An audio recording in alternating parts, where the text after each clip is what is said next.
Hello and welcome. I'm Shana Strom, Interim President and CEO of the Washington Center for Equitable Growth. I've admired equitable growth from afar for so long, and I'm now thrilled to take on this new leadership position. The timing feels especially fortuitous because this conference is a unique opportunity to showcase some of the organization's truly exciting work. It's been so exciting seeing our expanded network of scholars present their cutting-edge research. Just yesterday, we saw 23 papers presented on 6 different topics, each with unique contributions to the field and compelling implications for economic policymaking. But today marks the first time we've all come together in one virtual room to put research and policymaking in direct conversation with each other. In just a few moments, we will hear from Deputy Secretary of Commerce, Don Graves, on how the Commerce Department is deploying its vast resources, including industry-specific investments and high-powered economic metrics to combat inequality in all its forms and spur equitable growth. We will then have an audience Q&A with Deputy Secretary Graves, so please submit your questions in the Q&A box on your screens. Also, be sure to add your name and affiliation when asking a question. This will then be followed by a panel moderated by Karen Dinan on the ways the COVID-19 recession and subsequent recovery may challenge our assumptions about economic policymaking. But first, it is my honor to introduce our keynote speaker, Deputy Secretary of Commerce, Don Graves. At the Washington Center for Equitable Growth, our goal is to advance evidence-backed ideas and policies that promote broad, stable, and broadly shared growth. As a dedicated public servant and leading economic policymaker, I can think of no one better than Don Graves to speak to this goal and demonstrate how expertise and research can inform policymaking at the highest levels of government. Indeed, the Department of Commerce's mission is to create the conditions for economic growth and opportunity for all communities. Through its 13 bureaus, the department works to drive U.S. economic competitiveness, strengthen domestic industry, and spur the growth of quality jobs in all communities across the country. The Department of Commerce also provides vast amounts of data to inform better decisions for businesses, government, and the public, making it America's data agency. Deputy Secretary Graves has held many prominent positions in both the public and private sector. Before becoming the Deputy Secretary of Commerce, he served as counselor to President Joe Biden during the 2020 presidential campaign. Prior to that, he served as Executive Vice President and Head of Corporate Responsibility and Community Relations at KeyBank. During the Obama-Biden administration, he served as counselor and domestic and economic policy director for then Vice President Biden. He was previously appointed by President Barack Obama as executive director of the President's Council on Jobs and Competitiveness and led the federal government's efforts in the economic recovery of the city of Detroit.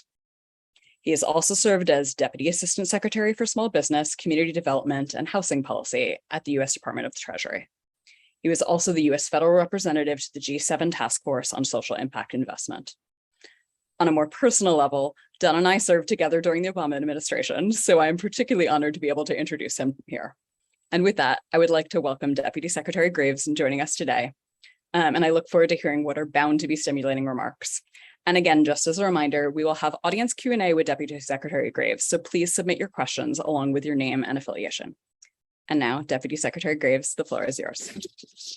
Shana, thank you so very much for that really overly kind introduction. It is wonderful to be with you again. It's been far too long. And also thank you to the Washington Center for Equitable Growth for inviting me to join you today, for all the work that you do. I thank you for your research, for your advocacy, for the work that you do to drive broad-based economic growth. As Shana, as you mentioned, it's something that I care a great deal about, and frankly, the president cares about, and it aligns directly with the work that we do here at the Commerce Department. That's why we're laser focused on what you talked about, Shana, on improving America's competitiveness so that all of our workers, all of our companies, all of our communities can succeed in the global economy. And the pandemic and the resulting challenges that we've seen over the past 2 years have just exacerbated the inequality, the increase in challenges that communities are facing, the problems of the cost of living, et cetera, and the growing inequality. But it's those issues and our ability to understand them that informs all the decisions that we make on a daily basis here at the department.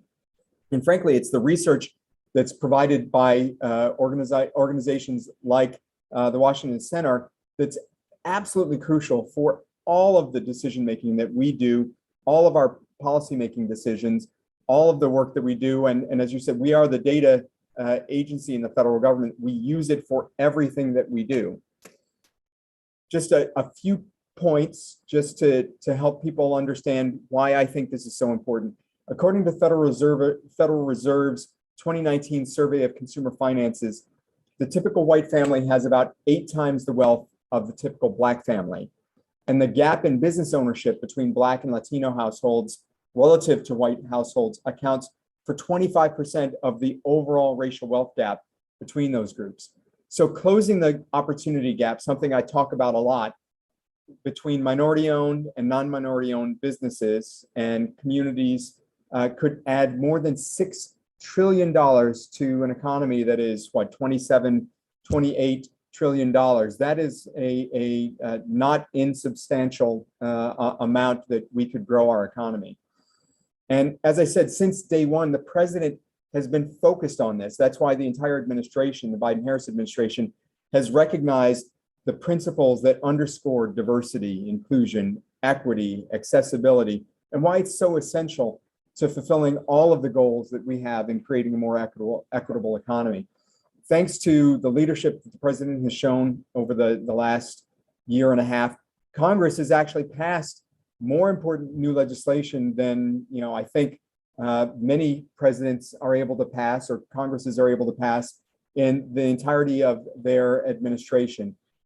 So it is allowing us to make once in a generation investments to rebuild infrastructure, to support workforce, to supercharge innovation, make us more competitive, to combat the climate crisis, and importantly, to shore up our supply chains, which we've seen over the course of the last couple of years, excuse me, are absolutely critical for our ability to be successful and have economic viability in all of our communities.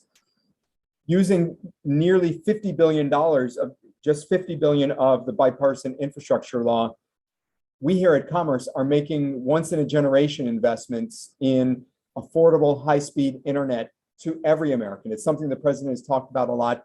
We need to make sure that every household, every family, every business, every street in every community in this country is connected to the type of high-speed broadband, high-speed internet that will allow them to participate and compete all around the world.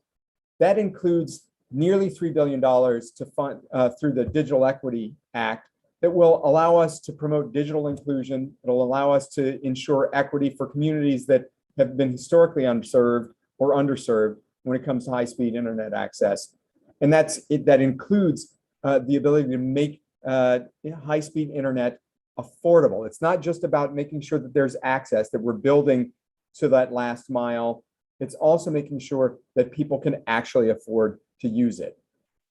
That same law, really consequential law, has done something that has been needed since its inception. It's made the Commerce Department's Minority Business Development Agency, or MBDA, a permanent part of the federal government, which is allowing us to enhance the work that we do to support minority-owned businesses and entrepreneurs all across the country. In addition to that, we're also making new investments in American innovation, driving, again, our competitiveness. So just last month, President Biden signed the CHIPS and Science Act into law, which is going to supercharge our domestic semiconductor industry with more than $50 billion worth of investments. We know that without the chips that we use in all of our devices, we use in our phones, in our appliances, in our cars, in our business equipment, our farm equipment, everything that goes into our daily life, without those chips being produced here, it means that we're hamstrung, we're held hostage to chips being made across the globe. So through our investments in broadband and chips, we're going to create thousands, hundreds of thousands of good paying jobs all across the country.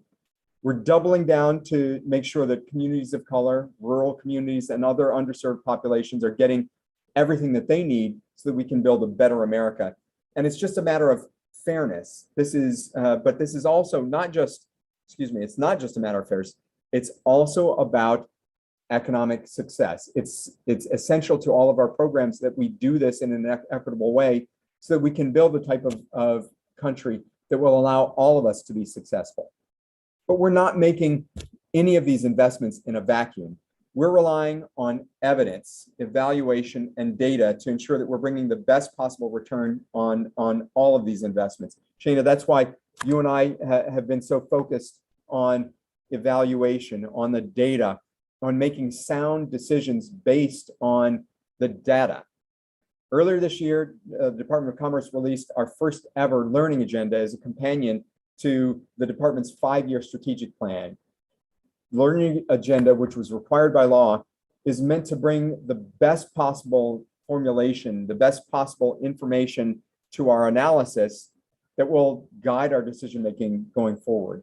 So we're also issuing an annual evaluation plan that will pose a series of questions to ensure that our work across commerce is bringing benefits, bolstering economic resilience, supporting diversity, equity, and inclusion and accessibility. For just one example, for fiscal year 2024, our evaluation plan asks whether NOAA, the National Oceanic and Atmospheric Administration, which includes the National Weather Service, the Satellite Office, the Office of Space Commerce, and of course, our hurricane hunters, et cetera, whether their service delivery model meets the needs of underserved communities impacted by climate change. For the International Trade Administration, one of our other bureaus, the evaluation plan asks whether the digital transformation that we're undergoing is actually helping underserved and historically disadvantaged businesses to overcome the challenges that have long been associated with exporting for those businesses. Beyond those department-wide efforts in our plans, our bureaus are also using our evidence and research to inform the work that they do on a daily basis.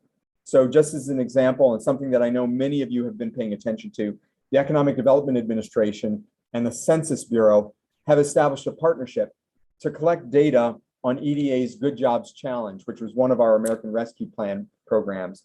That collaboration is going to allow us to leverage Census's data and their expertise to help us measure and evaluate the success of each of the Good Jobs Challenge grantees going forward, with a focus on outcomes for participants and for workers that are going through the training programs.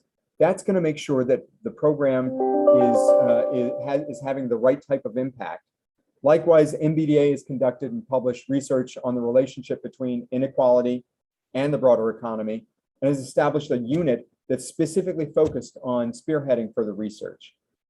I could keep going on and on. Patent and Trademark Office and the Council for Inclusive Innovation is helping to develop a comprehensive national strategy to increase participation in the innovation ecosystem, particularly for women in underserved communities. BEA, Bureau of Economic Analysis, is providing a whole suite of household and income inequality metrics. So you can hear we are launching a comprehensive approach to driving this type of meaningful policy development built off of data, built off of the metrics, built off of information. We've launched a multi-bureau working group that's driving a lot of this. I lead the Equity Council, which is using data to help drive the work that we do on equity across the department. That work is going to help us fine-tune the department's decision-making all across the board, and it's something that we use and helps drive us every single day. So I've talked longer than I probably should have, but I want to thank you for your partnership with the Census Bureau's Opportunity Project to help develop community-informed national-level indicators of well-being. Those indicators, we believe, will go beyond the traditional economic indicators and will do a better job of capturing household and communities' overall sense of economic stability, the opportunity, health, dignity, and safety. I also want to quickly mention that our evaluation officer is available to academics who are interested in doing research related to a question in the learning agenda or our evaluation plans. Again, I could go on and on and on, but at the core of this, if we're going to make meaningful progress in addressing inequality in the economic system, we need your help. We can't do this alone. Please engage with our department, participate in our events. For instance, join the MBDA's Med Week this week, or partner with the Office of Faith-Based and Neighborhood Partnerships and their national summit that's taking place next month. We need your help. Respond to our requests for information and reach out if you have expertise to share.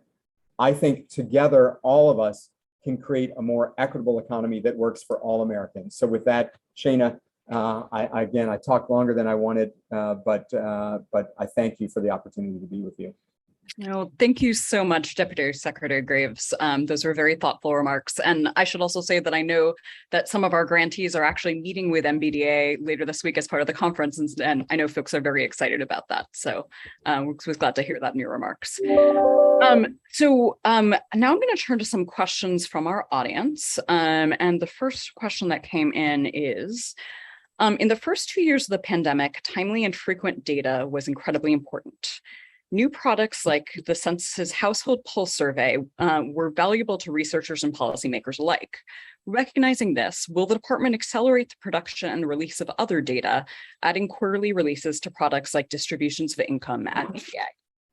That is a great question, and I agree with whoever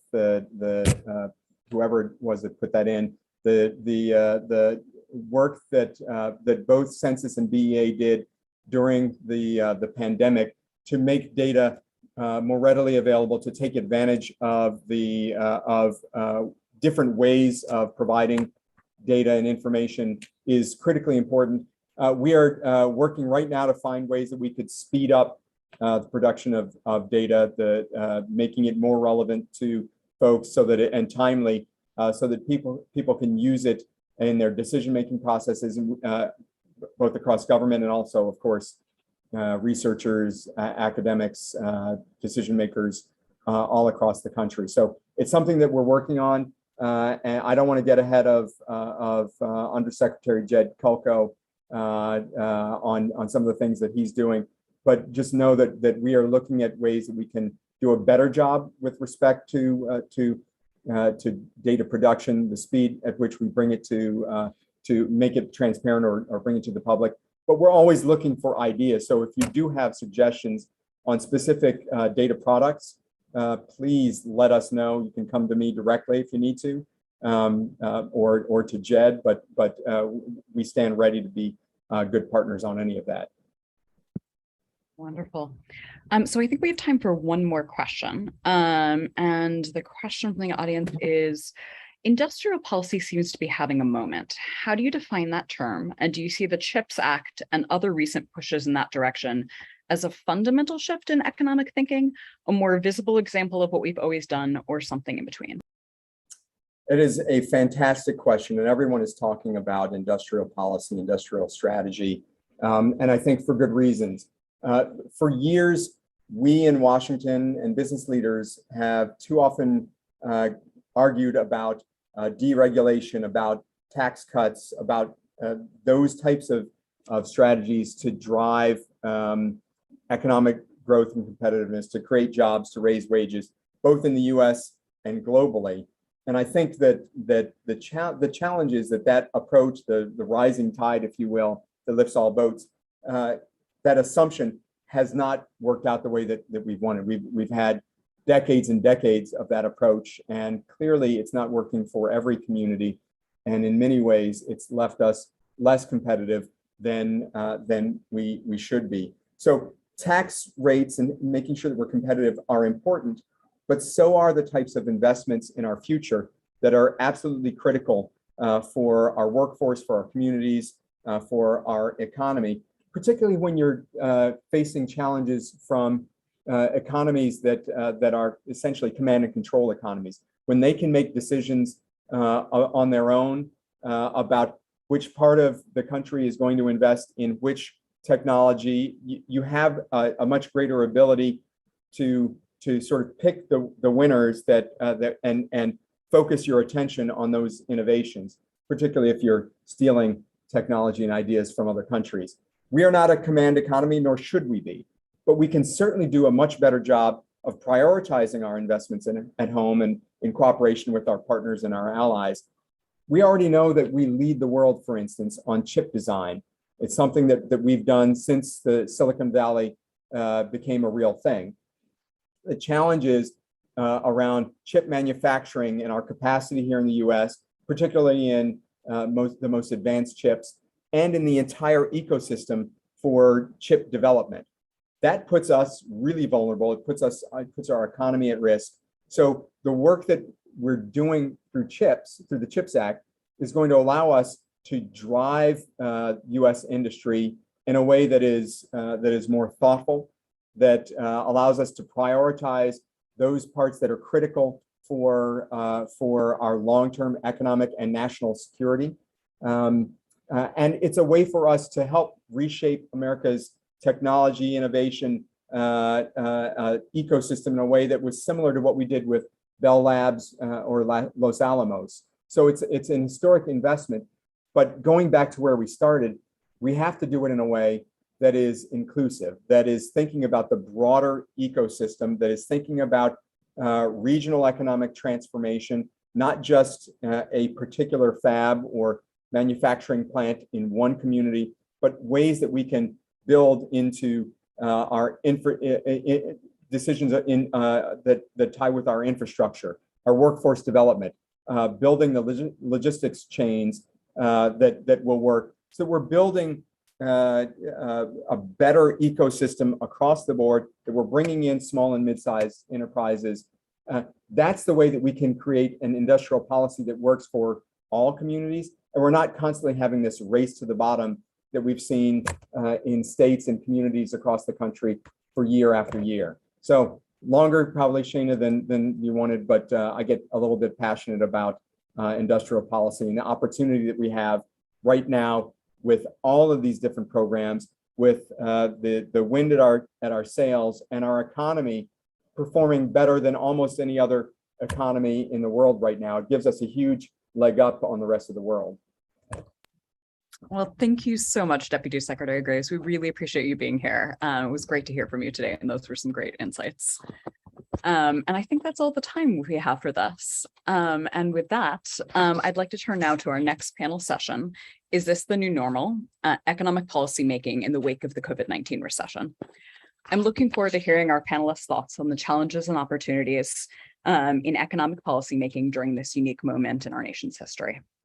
I'm so excited to introduce the moderator of this panel and a longtime partner of Equitable Growth, Karen Dinan. Karen is a member of the Equitable Growth Steering Committee and is a professor of the practice in the Department of Economics at Harvard University.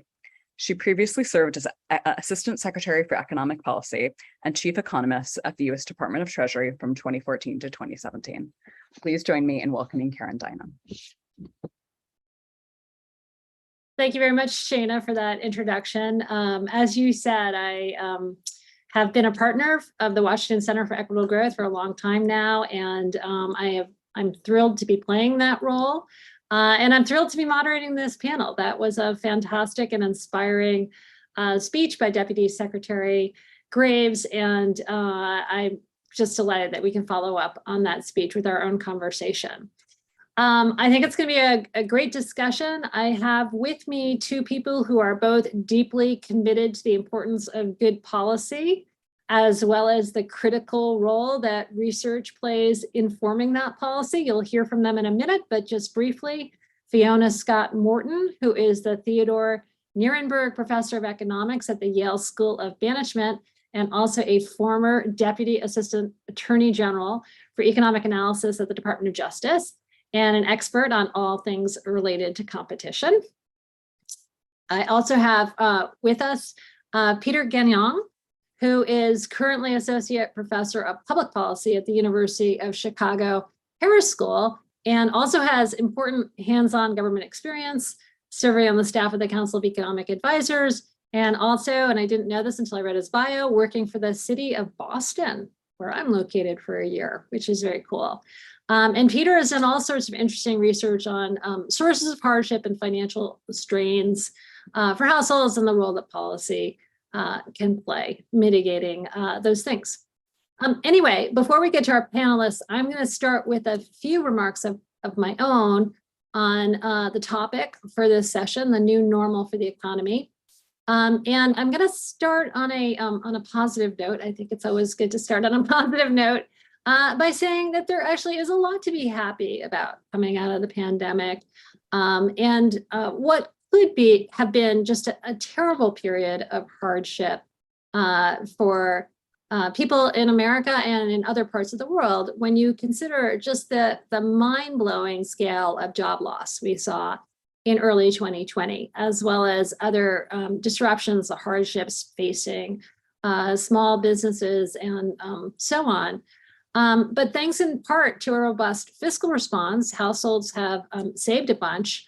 And so we now have kind of those savings, and they've resulted in measures of financial distress being low, balance sheets being generally strong, and the economy having largely recovered. Incomes are now being supported by robust demand for labor. And this stands in huge contrast to what we saw after the Great Recession, where we really saw years and years of lingering hardship, kind of permanent scarring, both for individual households after long-term job loss, as well as for the economy as a whole. And I think the other thing we should all appreciate about the pandemic period is that technological advances meant that kind of a large share of our labor force is now benefiting from various positive aspects of remote work, which I'll talk about in a second. So that's the good news, and I think there is a lot to be pleased about. At the same time, I am worried about the new normal for the economy and some of the kind of challenges we're coming out of this period facing. Many of them are related to income inequality and the mobility issues that are at the heart of the Washington Center for Equitable Growth's work. So I'm going to cite challenges or potential future challenges in 3 areas, both to help set up Fiona and Peter's remarks and also to spur researchers to think more about these issues. First area, government debt. There's a lot more of it coming out of the pandemic. Federal debt now equals about 100% of GDP, a mark that we didn't previously think prior to the pandemic that we would hit until the early 2030s. And I worry that this high level of government debt is going to make politicians less willing to generally spend money on social programs in the years ahead, and that it will mean that efforts to create long-term fiscal sustainability, which is something we have to do, will involve more cutbacks to these programs, but also that it will impede a robust fiscal response to future recessions, like the response we saw to the COVID recession. So for the researchers out there, I think these considerations make it more important than ever to provide rigorous evidence of the concrete benefits of such spending on social programs. I was delighted to hear about Deputy Secretary Graves's efforts in this area, and relatedly, I was pleased by his enthusiasm for improving and expanding the data that the Commerce Department provides to help researchers study these questions, which is a sentiment I think we all share. Area 2 that I have concerns about are the uneven rewards to pandemic innovation, both in business practices and the technologies that have gone along with it. This innovation, as I mentioned before, it means that a large share of our labor force is benefiting from the greater flexibility, the cost savings in terms of commute, and maybe living someplace with lower home prices, and the perhaps higher productivity that results from remote work. But these innovations are really benefiting people who are lucky enough to be in the knowledge economy. There's a big share of our population that can't benefit from this innovation, at least directly as yet. Those people are mainly in the high contact services sector and mainly at the low end of the wage distribution. So yes, it's true that acute worker shortages over the past year have enhanced worker bargaining power and led to higher wages at the lower end. But I don't know that these changes are really lasting. It will depend on how the concentration of employers evolves and how aggressively employers find ways to substitute for those workers through automation and other innovations. So the implication of this would just be that it's important for researchers to study more about these differential patterns of productivity increases, as well as shifting power dynamics between firms and workers. Last area that I'm worried about, and this is a big one and probably one that's pretty obvious to everyone that's out there listening, is monetary policy. So we are dealing with high inflation right now, and it's inflicting its own costs on households and on kind of the broader economy. In the short run, we know that curbing high inflation may take the economy into recession. And history tells us that those who are likely to bear the costs of recessions or of that recession will probably be at the lower end of the income distribution disproportionately. So this calls for more research on policies to mitigate the harms of recessions. And in this case, with a twist, without undoing what monetary policy is trying to accomplish regarding reducing inflation. But there are longer run issues about monetary policy too, even looking beyond this issue of whether we see a recession in coming quarters. At this year's Jackson Hole conference, there was a lot of discussion about how economies may be transitioning from a long period, and this is around the world, decades, where favorable global supply trends were exerting downward pressure on inflation. From things like a bigger global market and potential for moving production to places where it's most efficient through distributed supply chains. So kind of there was a view that maybe we're transitioning from that period to a period where various trends, such as deglobalization, rising market concentration, transition to green energy, maybe the rise of populism, that those are going to exert upward pressure on inflation. So we're going to go from a place where we had ongoing downward pressure to upward pressure. And if this is right, it means that central banks are going to be less able to lean into strong labor demand as they did in the late 2010s, which had tremendous distributional benefits, and instead keep policy tighter on an ongoing basis, which will raise the equilibrium rate of unemployment and make it a lot less likely that we'll get periods where we see broad-based wage gains coming from labor demand, as well as improvements in employment conditions coming from that strong demand. So it elevates the importance of research studying the trade-offs associated in the new normal with both supportive and restrictive monetary policy. And I think it kind of more broadly just underscores the importance of understanding additional levers for raising worker wages and promoting economic mobility.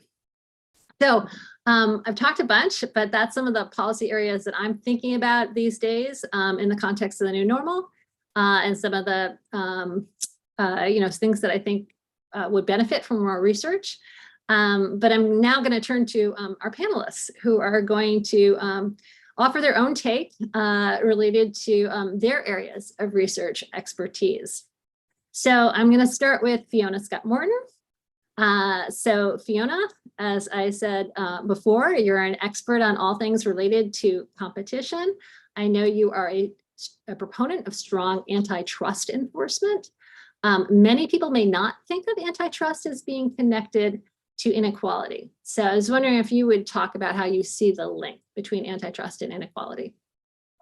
Thanks, Karen. It's a pleasure to be here, and thank you to Equitable Growth for the invitation. The link between competition and inequality, I think, just really doesn't get enough airtime, considering how important it is. And I've actually said this before at Equitable Growth events, not surprisingly, but I think it's worth repeating. In the United States, corporations are owned, about 80–90% of corporations are owned by the wealthiest 10% of the population. So what that means is that when market power grows, corporate profits grow. And when those corporate profits grow, they're coming at the expense of consumers. For example, that market power is a monopolist, and the monopolist is raising price to a monopoly level. And then the consumers in that market are paying that monopoly price. Well, who are those consumers? Those consumers are just regular people drawn from all across the income distribution. So that higher price is taking money from all across the income distribution and giving it to the richest 10%. So market power inherently redistributes from poor to rich. And therefore, antitrust enforcement, by taking that monopoly, breaking it back down into a competitive market, inherently redistributes from rich to poor. Okay, or rich to everybody, because if you're talking about cell phones or Coca-Cola, everybody's buying these products, not just the top 10%. So antitrust enforcement, by taking markets from monopoly or oligopoly status to a more competitive place, are helping reduce inequality, but at the same time, lowering deadweight loss, improving efficiency, raising productivity, and doing this all with one policy tool that doesn't have a shadow cost the way we think of redistribution as having a shadow cost when we tax labor income. It's actually reducing shadow cost by getting rid of deadweight loss. So it's really just a fantastic instrument for promoting inequality. And if you were wondering, should I be at the margin do more or less antitrust enforcement, I would say more, because you get that kind of benefit as well as some other things like democracy. Okay, a second thing, so I'm not sure that this will be the new normal, but I would like it to be more widely recognized as something that we could carry into future. Another benefit from competition that bears on inequality is the way that it can help maintain and promote robustness and resiliency in supply chains. So if you only have 4 meatpacking plants and one of them has a COVID outbreak among the workers, they shuts down, and then suddenly we have only 75% of the meat we need, and that's a shortage. Or a merger of pharmaceutical firms causes there to be only one supply chain into China or India, and then all it takes is a ship or a pandemic or an earthquake, and there's a shortage of that generic medicine because we don't have 3 different suppliers. So who then, so why does antitrust help with this? Well, if one of the things that we take into account in mergers is the resiliency of the supply chain and being able to cope with shocks, then we're going to be less likely to approve that merger, or less likely to approve the monopolist conduct that's pushing out. Now, what does this have to do with inequality? Well, when there's a sudden price spike in a product, who can afford to buy it? Well, the rich people can afford to buy it, not so much the poor people. Also, when there's a shortage, I notice that I have a good internet connection and lots of free time, and I have a car, and I have friends who tell me useful things about where to find products, and I have connections. So when there's a shortage, who is most likely to go without? It's going to be the more vulnerable in the population. So what's really great about a functioning market economy is that it delivers products to everybody. If in the normal way, they have to be able to pay for them, but they don't have to pay more than is necessary. They just have to be able to pay in a regular way. And that robust marketplace can cope with a lot of different kinds of shocks. So I think that is something to carry forward. I'm not sure that we're going to be able to, because when a merger comes along, the government may say, well, this is getting fragile. We think the supply chain is being harmed here. But I think the merging parties are going to say, well, there's no pandemic right now. We're prepared for all the shocks that we can see. And of course, the problem is they're not prepared for the shocks they can't see. And that's always going to be the case. The third thing I wanted to mention is competition is also a means of lowering, well, when we do competition policy, one of the activities we do is try to lower barriers to entry, whether those barriers to entry are into a job for a worker or into a market for a firm. Okay, who are the people most likely historically to lack a license for hairdressing or auto repair? It's going to be historically disadvantaged people. Who are the businesses who are most likely to see an unserved niche in their neighborhood or with a taste or a new product? I think, again, probably those historically underserved communities are the ones that need entry the most. And we have actually a lot of entry barriers that have built up in this country over the years. We now require licenses for a great many jobs. We have a lot of entry requirements in very many markets. This is where the president's executive order on competition comes in. I think this is a great step forward. Tim Wu deserves a lot of credit for pushing this forward and for implementing it in areas like hearing aids, which now you can get without a prescription. So that, I think, is a really great step, and I hope that becomes. And then the last thing I wanted to mention was, I think there's a new recognition of the link between competition and consumer protection. While these are two separate areas of enforcement, though, may I say, the FTC does both of them, and so there's a chance to link them together within the FTC. Consumers can't take advantage of a competitive market if they can't see what quality is. They can't move their business to a cheaper product if they're misled about what the total price of the product is. So you need to have some basic level of consumer protection for markets to work properly. So let's think about the market for bread, where I go in and there's food purity laws and there are weights and measures. And if it says the bread weighs 12 ounces and it doesn't have any gluten in it or sawdust in it or nuts in it, I can read that nutrition label and learn what quality I'm buying and the price and the weight and so on. Think about the market for data. We don't have any rules for the market for data in the United States. It's just the Wild West. So who is going to be harmed by that? Well, people who are less educated, people who are not realizing that they need to install certain ad blockers, or that what a cookie does, or that there can be dangerous ads like ads that target gambling addicts with ads for gambling and the like, ads that target depressed teenagers with makeup. These are real things that happen in our online data markets because we don't have consumer protection. So I think the FTC is breaking down these barriers, and I hope we'll move forward in this area. And I think because of the attention to digital markets, this is going to be something that becomes just really front and center and is going to characterize the next few decades as we wrestle with it. Thank you.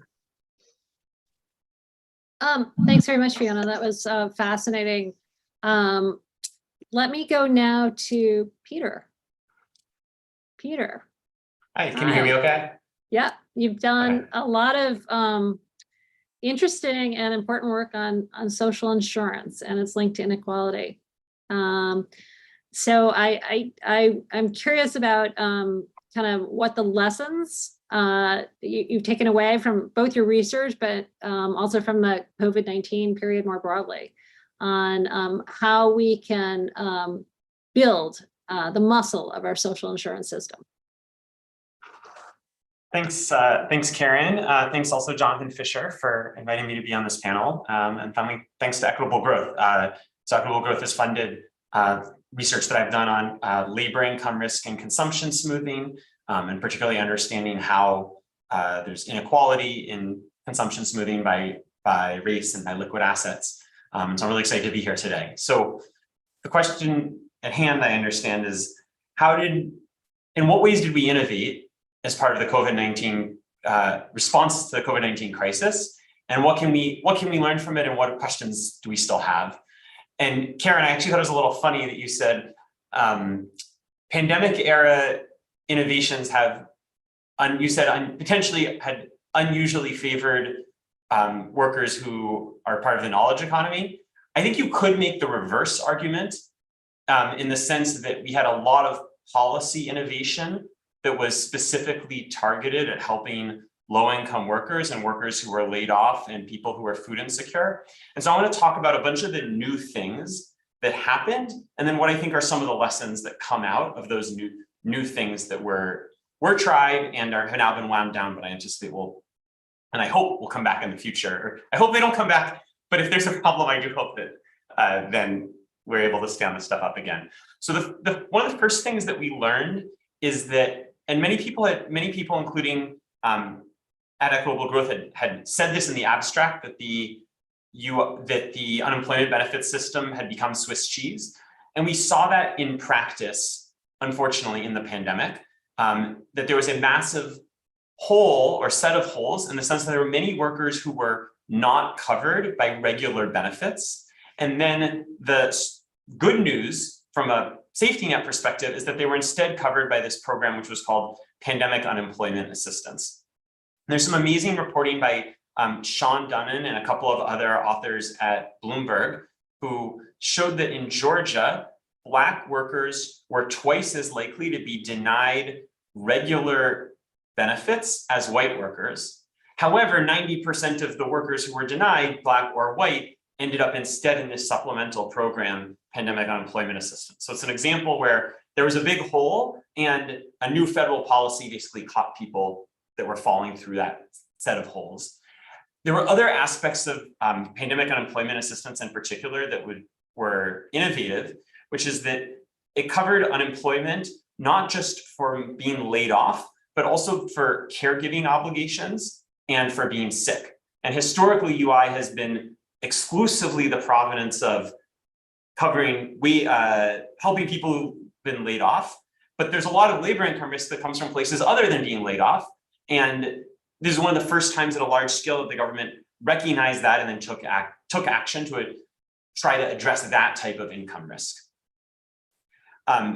A third example of a new innovation we saw that we didn't see before is we had a dramatic increase in the level of UI benefits. So UI benefits came close to, they more than doubled during the summer of 2020, and then they roughly doubled in the first half of 2021 again.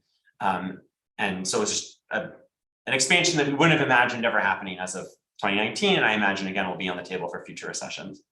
So that's UI innovations. There's another set of innovations which I think of as basically natural disasters writ large. So we had a de facto system where pretty much anyone who was having trouble paying their mortgage could raise their hand and say, I'm having trouble paying their mortgage. They would attest to that, attest to hardship, and be able to pause their mortgage payments, and their mortgage would be in forbearance. And it was much, much easier to get mortgage relief under this attestation system for forbearance than it was, for example, in the Great Recession, where we had programs that were actually more generous, but were extraordinarily difficult to get, and therefore most people couldn't get them, or many people couldn't get them.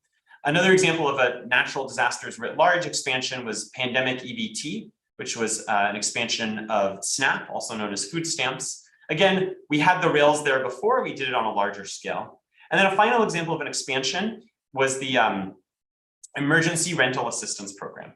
And this was a program to help landlords and tenants when tenants fall behind on rent. And so there's this whole menu of policies that I think we'll be probably studying for years to try to understand what worked and what didn't. I want to pull out for now, I think, what are two of the sort of obvious lessons that are already present.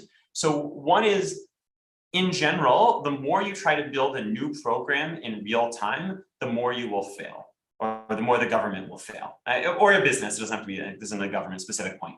And so it's really easy when the state agency is already cutting a UI check or sending a SNAP payment to make that payment larger because the rails are already there. Similarly, it was easy for relatively easy for mortgage servicers to enable people to raise their hand and say, yeah, I can't make these payments now. I'd like to basically push pause on these payments.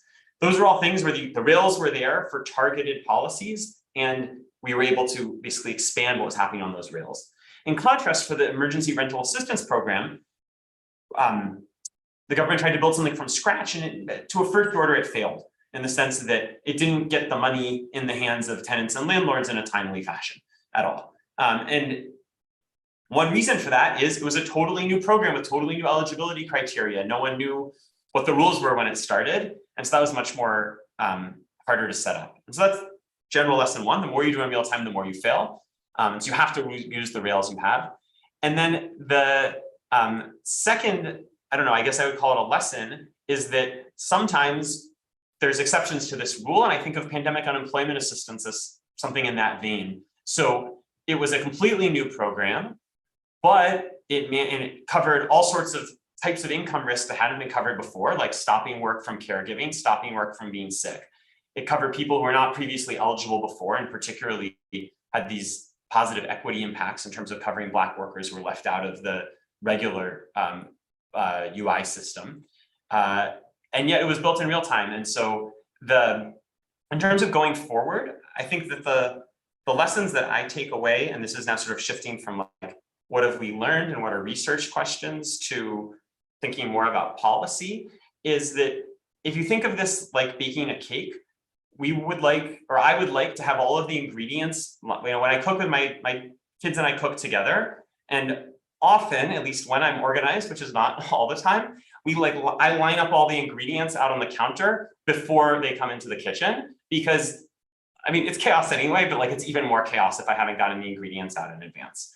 And so here we should be trying to get out the ingredients as much as possible to get ready to bake the cake for when unfortunately, it's gonna happen sooner or later.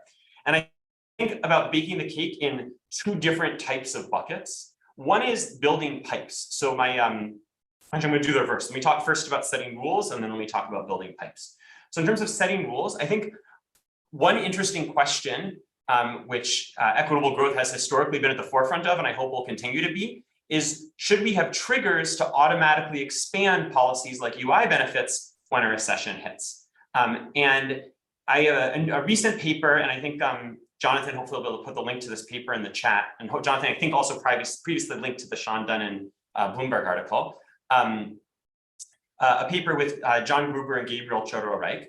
And in that paper, we look at what happened to UI extensions in the 2001 recession and the 2008 recession, and what would have happened if we had an automatic trigger rule instead. And what we found was that what Congress did in those prior two recessions actually doesn't look that different from what you would have gotten if you had done an automatic trigger rule. And there's an important like sub-wonky point here, which I think this is like a relevant audience to deliver to, which is that when triggers get evaluated by the Congressional Budget Office, they get evaluated as being very expensive. And therefore, for a politician or a policymaker who's worried about the CBO score, they'd say, oh my gosh, $500 billion, like we can't possibly afford to spend that much money on the UI system. But in practice, we actually do that anyway every time. And so because we do it anyway, it probably makes sense to pre-bake the cake as opposed to trying to scramble all the elements together after the kids are already wreaking havoc in the kitchen, and that's how it looks in my house. And so I think we should think about writing rules in advance, and both rules in the like regulatory sense, but also in the legislative sense to be ready. And then the second bucket has to do with literally building pipes. So there was a whole policy proposal from a number of left-leaning groups around 2018 for a job seeker allowance. And the idea was basically that there would be small payments on the order of maybe $200 a week to people who are not eligible for regular UI, but were looking for a job.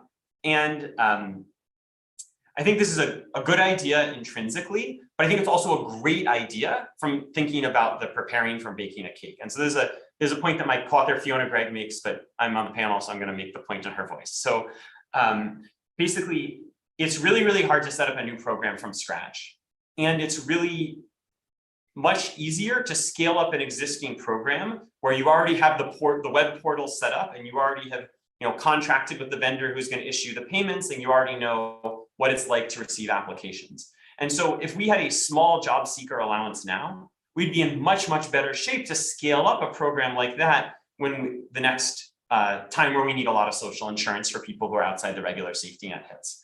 And so I think both in terms of rules and in terms of pipes, there's a lot of work to be done. But the innovation that came out of the sort of 2019, the 2020, 2021 period is going to be really helpful as a set of templates to start working off of.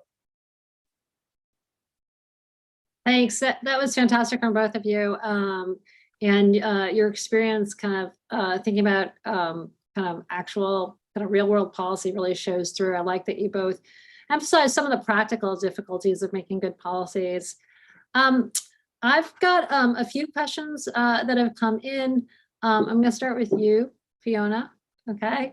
And you probably could have anticipated this one was coming. It has to do with inflation.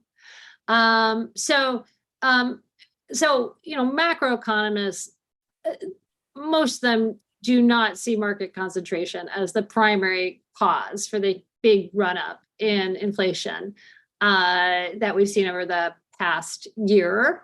But market concentration does get discussed as something that might have helped propagate inflation. So I guess the question I have for you is, I mean, I don't know if you have thoughts on that generally, but how can researchers, what research do we need to do to disentangle the impact of market concentration on the rise in inflation since 2021? So unfortunately, Karen, I do have thoughts on that because everybody and his co-author wants to know the answer to that question. And I was with a competition authority recently who said that in this country, its central bank had asked the competition authority to help with inflation. And you know, of course, the famous joke about the difference between central bankers and God, which is that God knows he's not a central banker. And so when you think about what it must have driven this central banker being driven to ask for help from the competition authority at driving down inflation, you know things are bad. But I think the reason that, of course, we had the run up in prices is we had things like no chips. So that, of course, raised the price of cars and every other kind of electronic good. And a war in Ukraine raising the price of energy and lots of other shortages that were just bizarre pandemic related shortages like the kind of cat food we normally buy and so on. So when you have all those kinds of shortages happening, you get a spike in prices, and that's not because the central bank printed more money. It's because there was an actual legit shortage of that thing. Then the question really becomes, how do you bring those prices back down? Let's imagine everybody gets better and goes back to work and the shortage ends. Will prices come back down? Now, here's where the competition authority, I think, can do something. Because what may have happened in the interim is that the industry had high prices, then their costs started falling because energy costs fell or chips came back, and they started to experience larger margins. And they think, wow, this is really nice. We're making a lot of money. And then there's a question of, do you bring your prices back down in line with your costs the way they were before? And then the issue of concentration in that market comes to the fore, because if there are 9 firms competing hard with each other, we can pretty well predict that those prices are going to come back down. If there's only 2 or 3 and they're all watching each other and no one wants to be the first one to lower price, then it's not so obvious that prices come back. So this is what we call tacit collusion, and that's, sorry, do you want me to stop talking? Why would there be an asymmetry? Oh, why is there an asymmetry between going up and going down? Yeah. Because going up, nobody has a choice. Your price of fuel just goes way up, or you can only make 10 cars instead of 20 cars. So you're going to price those cars at what you can get. Now, when your costs start to decline, you're a price setting firm. Do I lower the MSRP? Do I lower the amount that I sell to the grocery store? Or do I keep it there for another month and watch my margin widen and enjoy that? And then after a month of that, I'm thinking, oh, maybe I could get away with the second month. Is anyone else lowering price? And if nobody else is, then you think, maybe let's just keep it for another month and see if costs continue to go down. And let's say they do. And then you might think about it again. So who's going to be first to lower price, whereupon everybody else follows? Okay, so this is called tacit collusion. And we don't have a really good way to enforce against tacit collusion, except for a tool that the UK has and the Icelandic Competition Authority has called a market investigation, which lets you go in and figure out what's going wrong in the market. So I think that's a tool that we should think about adopting in the United States, but also in general, competition authorities can be really vigorous in watching out for this kind of tacit collusion or industries that are not returning to an equilibrium. Sorry, that was too long an answer, Karen, and I didn't say anything about research, but researchers should go out and look around for these kinds of problems. Yeah, thank you. No, that was very thoughtful. And I see Peter smiling. Peter, do you have anything to add or? No, I just was making trouble. You said your answer is too long, but it's because I asked a question. Okay, Peter. So question for you. So I loved your point about, I talked about business innovation and technological innovations that had helped mainly benefit people at the higher end. But I agree with you. Policy innovation help those at the lower end. But, this was a a pandemic, and it was a special period in our economy.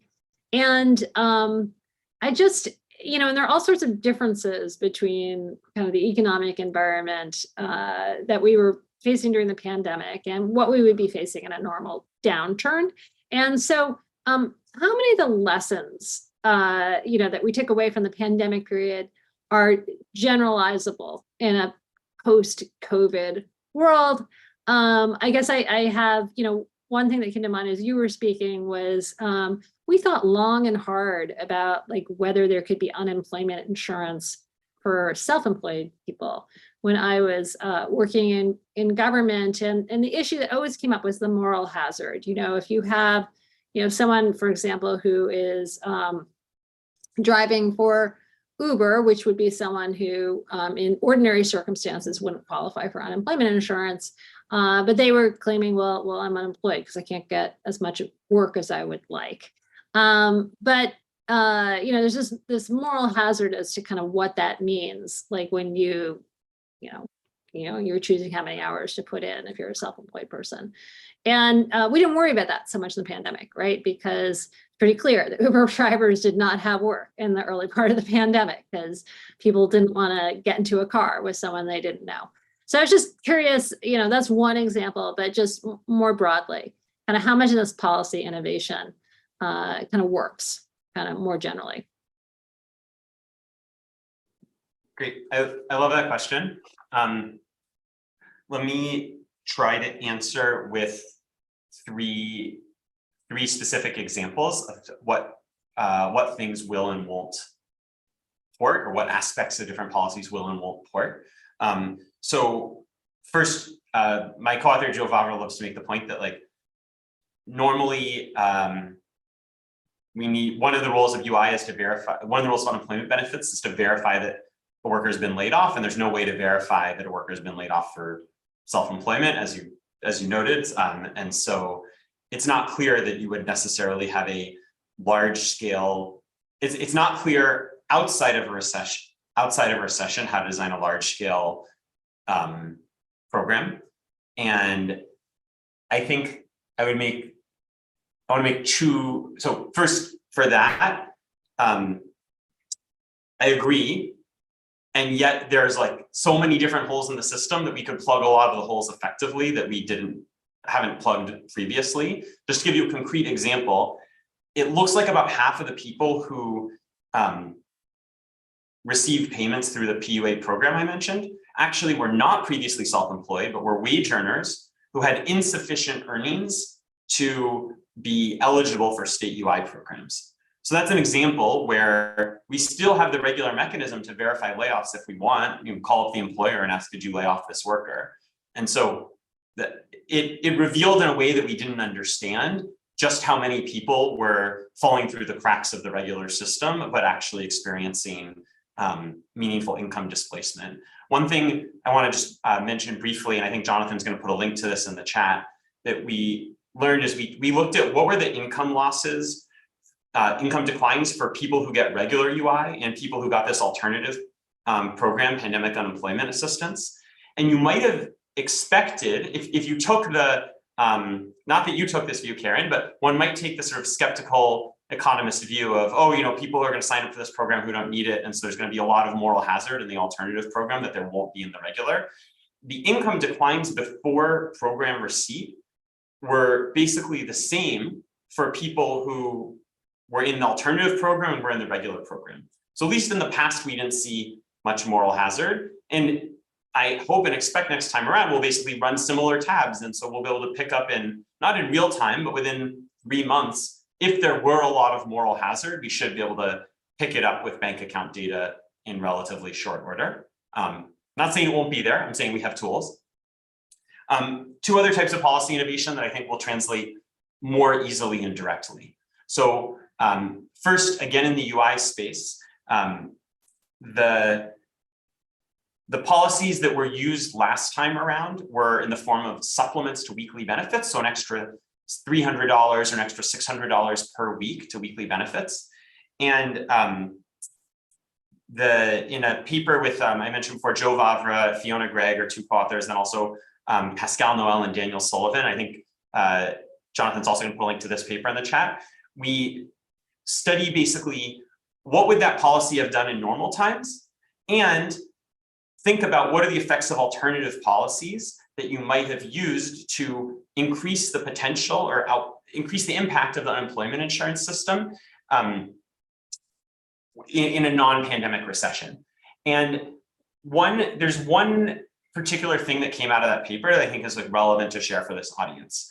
So imagine, for the sake of argument, that the policymakers don't care at all about unemployed people intrinsically. So there's no benefit to giving $1 to unemployed households directly. All they want to do is support aggregate demand, and we're in a regular recession like the one that, I don't know what a regular recession is, but a non-pandemic recession. Hopefully the next one will be caused by a pandemic. What should they do? Should they give out untargeted stimulus, meaning money to everyone, or should they give targeted severance payments to unemployed workers? And so what we found is that because unemployed workers are so much more likely to spend than the average person in the economy, that in a regular recession, a policymaker who didn't care at all about unemployed people, just on the basis of aggregate demand, would do about a $2,000 severance payment to every unemployed worker before doing any stimulus to the aggregate economy as a whole. So that's an example of a lesson that sort of, through structural models, you can illustrate a portable lesson and make it quantitative. One more thing that I think already the policy community had moved, but it hadn't been implemented yet, is mortgage forbearance versus the types of mortgage relief policies that we had in the Great Recession. So the mortgage servicing industry figured out more quickly than the government that it was better to have cheap policies that were easy to access rather than expensive policies that were hard to access. And so I would be willing to bet, if anyone wants to take the opposite side of this bet, that in the next recession, we'll see a lot of widespread mortgage forbearance and see much less of the intensive relief type policies. So those are a couple places where I think we've innovated, I hope, permanently. That's fantastic. Thank you. That was really helpful. Fiona, I've got a question that's come in for you. Do we have a sense of how the pandemic may have impacted market concentration? I guess not everything has played out yet, including by industry. Any sense? I don't think we do. I haven't seen any reliable information on that. I mean, many small businesses closed, so that's bad, exit from the marketplace. On the other hand, tastes changed a bit too, in terms of people baking more bread and, I don't know, going out a bit less. So we'll just have to see how it shakes out. I don't know of a regular, like a broad-based study with good data that includes anything. Fantastic. I also have a question that's come in for you, Peter. So you're actually known for making use of kind of lots of different innovative data sources, but what's on your wish list? I mean, in this, Deputy Secretary Graves talked about, his enthusiasm for putting more data out there, but what do researchers need to be able to make more progress on these questions around social insurance? That's a great question. It was not one that I'm have a pat or ready answer for, unlike the prior one. But I basically would like to see more private sector and government data sharing. So even though I've now spent, 7 years working with bank account data, primarily with JP Morgan Chase, to my knowledge, there have been no linkages of government of anything but already public, already posted online government data with private sector data. And yet, it means we have to infer who's getting UI from bank statements and infer who's getting PUA from bank statements. And we don't see who's getting SNAP.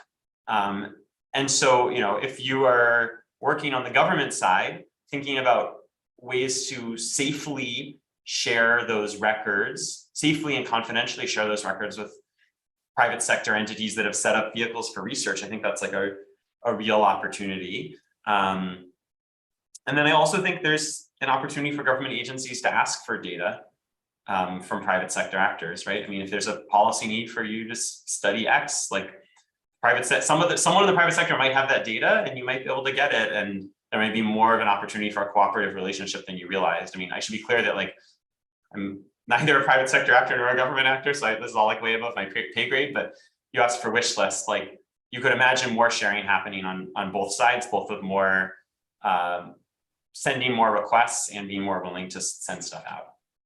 That's fantastic. I love that answer. We have only a couple minutes left, but I have a question for both of you. You're both kind of experts at getting your research out there to inform policymakers. And, and I think you both have experience in the actual policy world. So you know how vexing it is when kind of there's academic research out there, but it's not really what you need. Either it's not accessible enough to convince your colleagues, or it's just not taking into account the right institutional features of the world. So I just, since we have an audience full of people who are eager to put energy into research that's going to actually influence policy, I was just wondering quickly if you had kind of tips for people based on your own experiences. So Fiona, why don't we start with you? Yeah, I'm afraid that's a really good question. I'm going to be short because the only thing that worked for me was age and experience, like just doing it and seeing how people go wrong and then being able to not do that. Now, I do give a lot of advice to junior scholars: write your conclusion this way, write your introduction this way, so that you are reaching the people you want to reach with the message that's an accurate reflection of your work, and so that it can't be distorted in certain ways. But I don't know how to teach that. I'm sorry. I wish I did. Peter?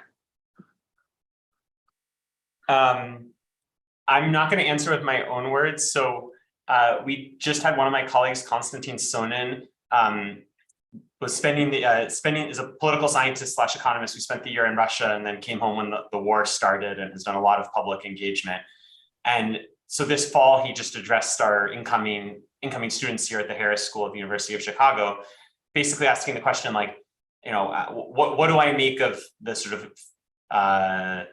the failure? What do I feel that I've failed. You're paraphrasing, like, what do I make of this failure? And he said, and I'm just reading now like one line from his speech. So I felt inspired by the words of the British poet Alfred Tennyson, the last line from the poem Ulysses: to strive, to seek, to find, and not to yield. And basically, like, as long as I'm wearing a U Chicago hat, which I am and think I will be probably for a long time, like, your job is to put research out there. Your job is to make it accessible, but it's a team effort. You're never going to do the whole, it's like a relay race. You're doing one job in the relay, one step in the relay, and you need to get everything. You need to get the baton down the road, and that's the most you can do in the research role. Fantastic. Thank you. Thank you, Peter. And I do think, it is a team effort, but it is actually nice that we have the Washington Center for Equitable Growth kind of as part of that team, trying to build these connections. Anyway, we're out of time. And I want to thank both you, Peter, and you, Fiona, so much for participating in this panel. And I want to thank the audience for sticking with us and kind of listening, because I think it was a bunch of really important things we talked about. So with that, I think we are signing off. But thank you again.